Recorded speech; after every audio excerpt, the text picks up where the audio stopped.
We did a documentary about Ira Glasser called Mighty Ira, Mm-hmm. which was my video team and my protege, Nico Perino, and Chris Mulvey and Aaron Reese put it together.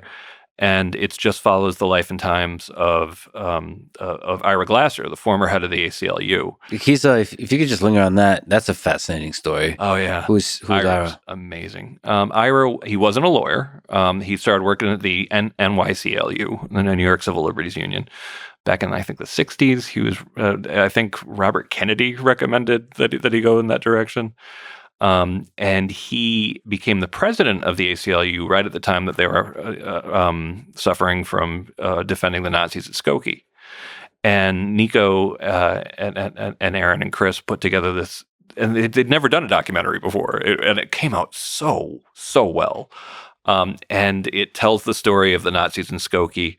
It tells the story of the case around it. Tells the story of the ACLU at the time and what a great leader Ira Glasser was. And what's one of the things that's so great is like when you get to see the Nazis at Skokie, they come off like the idiots that you would expect them to. There's a moment when the rally is not going very well and the leader gets flustered, and it almost seems like he's going to like shout out, kind of like you're making this Nazi rally into a mockery. And so it showed how actually allowing the Nazis to speak at Skokie kind of took the wind out of their sails. Like if they had the whole movement, like everybody just it all kind of dissolved after that because they looked like racist fools that they were. They were, even Blues Brothers made jokes about them.